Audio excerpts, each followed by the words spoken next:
Imagina a un hombre bajo, impecablemente vestido, con un bigote tan perfecto que parece una obra de arte y una mente capaz de ver lo que todos los demás pasan por alto. Bienvenidos a Te Resumimos Libros. Hoy daremos un recorrido minucioso por uno de los detectives más famosos de la historia de la literatura, Hércules Poirot.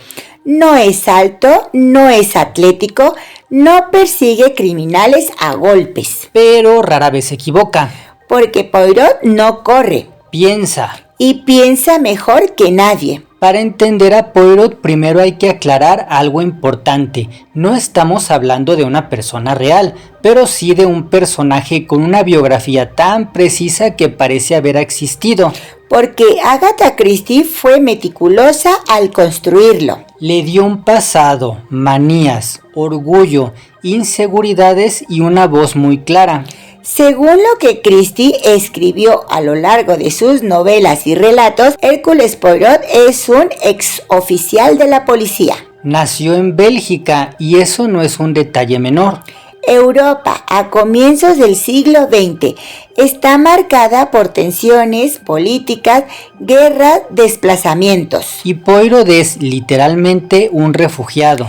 Tras la Primera Guerra Mundial, se ve obligado a abandonar su país. Llega a Inglaterra como muchos otros desplazados, casi como una figura incómoda. Extranjero, con acento marcado y costumbres distintas. Y además convencido de su propia genialidad. Poirot no duda de sí mismo, jamás. Su confianza roza incluso la vanidad. Ama el orden, la simetría, la limpieza. Y por el contrario detesta el caos, la improvisación y la sociedad. Su bigote no es solo un rasgo físico. Es un símbolo. Representa control, precisión, disciplina. Lo mismo que su método para resolver crímenes. Porque Poirot no cree tanto en las pistas físicas. Cree en la psicología.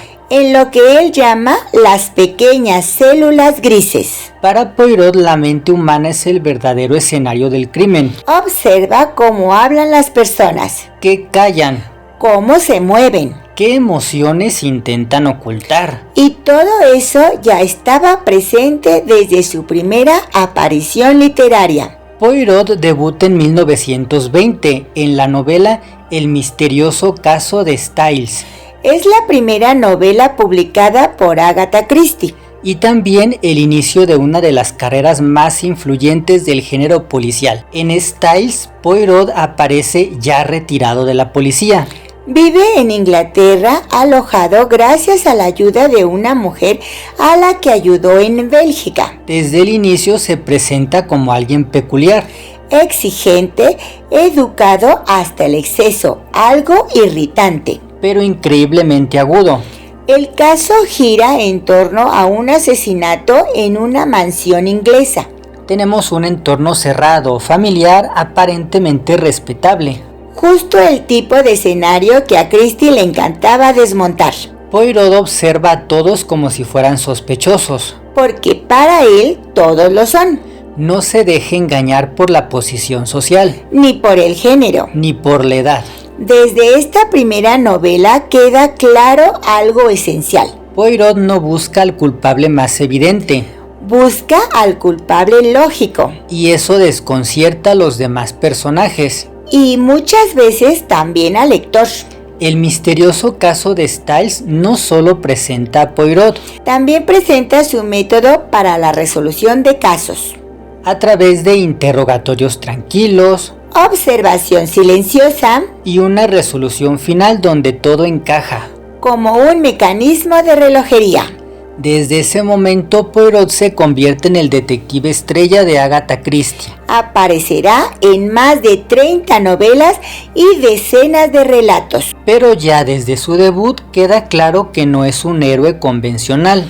Es un extranjero, un excéntrico, un genio incómodo. Alguien que no necesita fuerza física. Solo necesita pensar y esperar. Porque tarde o temprano la mentira siempre comete un error. Y Hércules Poirot siempre está ahí para notarlo.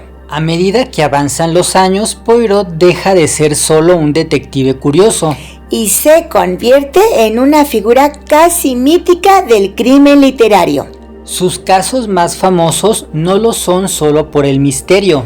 Lo son porque ponen a prueba su mente, su ética y su manera de ver el mundo. Pensemos en uno de los más conocidos, Asesinato en el Expreso de Oriente.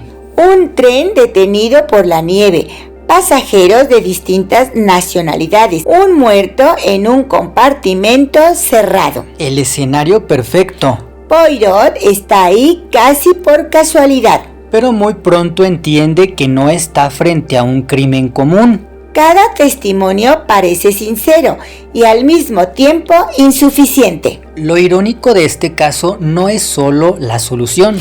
Es el dilema moral. Poirot sí descubre la verdad, pero debe decidir si esa verdad merece ser entregada a la justicia. Aquí el detective perfecto se enfrenta a algo nuevo. No a un rompecabezas lógico, sino a una pregunta ética. Y su decisión lo persigue durante mucho tiempo. Otro caso imprescindible es Muerte en el Nilo. Un crucero, lujo, celos, resentimientos. Y un asesinato anunciado desde el principio. Poirot sabe que alguien va a morir. Y aún así no puede evitarlo. Eso ya es una grieta en su imagen. El gran detective que lo ve todo, pero llega tarde. La resolución vuelve a ser brillante, pero deja un sabor amargo. Poirot entiende que la inteligencia no siempre salva vidas. Solo revela verdades. El asesinato de Roger Ackroyd es otra obra clave. Aquí Christie juega con el lector de forma despiadada. Y Poirot aparece casi en segundo plano. Observando, callando, dejando que el relato avance. Hasta que al final todo se derrumba. Es uno de esos casos que redefinen el género policial. Y consolidan a Poirot como alguien capaz de ver lo impensable. No se deja engañar ni por la voz que narra la historia. También está Los 5 cerditos. Un caso frío ocurrido años atrás. Poirot investiga un crimen que ya fue juzgado. Solo con recuerdos, testimonios distorsionados por el tiempo. Aquí su talento psicológico brilla más que nunca. Demuestra que la verdad no envejece. Pero la memoria sí. Ahora bien, dejémoslo claro, Poirot no siempre gana. Y cuando falla, no lo hace por falta de inteligencia, sino por límites morales, emocionales o físicos. En Muerte en el Nilo, como decíamos, no logra impedir el crimen. Eso lo atormenta. Poirot odia llegar después. Detesta saber que pudo haber hecho más. Hay otros casos donde queda mal ante la policía. Donde sus métodos parecen exagerados o inútiles. A veces sospecha de la persona equivocada durante demasiado tiempo. Y lo sabe. Lo admite, aunque no en voz alta. Porque su orgullo también es parte de su debilidad. En otras historias menores, el criminal escapa. O la justicia legal no coincide con la justicia moral. Y Poirot debe vivir con eso.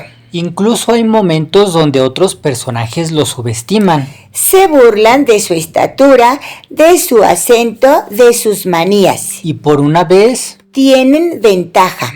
Estos fracasos no debilitan a Poirot como personaje. Lo fortalecen. Porque nos recuerdan que su mayor talento no es ganar siempre. Es mirar de frente lo que otros prefieren no ver. Incluso cuando duele. Incluso cuando la verdad no repara nada. ¿Y su final? No es repentino ni espectacular, es consciente, elegido, casi solemne. Agatha Christie decidió darle un cierre definitivo.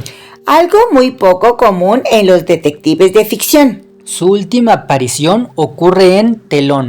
Una novela escrita muchos años antes de publicarse, guardada como un testamento literario. Poirot vuelve a Styles.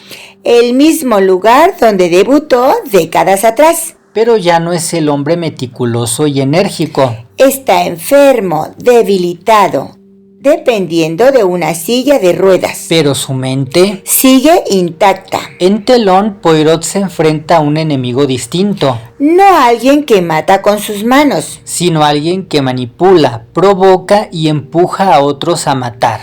El mal en su forma más sutil. Poirot entiende que no puede detenerlo por los medios habituales. La justicia legal no alcanza. Y entonces toma una decisión extrema. Una que contradice todo lo que ha defendido. Resuelve el caso. Pero paga el precio más alto. Poirot muere. No asesinado, no derrotado. Muere después de imponer orden una última vez. Christie incluso publicó un obituario ficticio en un periódico real. Como si hubiera muerto una persona de carne y hueso. Y eso dice mucho del tamaño del personaje. Poirot se retiró del mundo literario con dignidad. Ahora, si alguien quiere acercarse a Poirot por primera vez, no hace falta empezar por lo más denso. Hay novelas perfectas para entrar en su universo sin miedo. La primera recomendación casi inevitable es Asesinato en el Expreso de Oriente. Ritmo ágil, pocos escenarios, personajes claros. Y una resolución que no se olvida. Ideal para entender su método. Y su conflicto moral. La segunda es Muerte en la Vicaría. Más ligera, con humor, con un Poirot cómodo y observador. Un misterio clásico, elegante, muy disfrutable. Ambas muestran dos caras del personaje. El juez implacable. Y el observador irónico del comportamiento humano. Leer a Poirot no es solo resolver enigmas. Es asomarse a la psicología, al ego y a la culpa. Es entender que el crimen rara vez nace de la nada. Siempre viene de una emoción mal gestionada. Y quizá por eso sigue atrayendo. Porque Poirot no persigue monstruos. Persigue personas. Con sus miedos, sus pasiones y sus secretos. Y si este episodio te dejó con ganas de leer o releer a Agatha Christie, compártelo con alguien que ame los misterios bien contados. Y acompáñanos en el próximo viaje literario. Esto fue Te Resumimos Libros y recuerda, entender una historia también es entendernos a nosotros.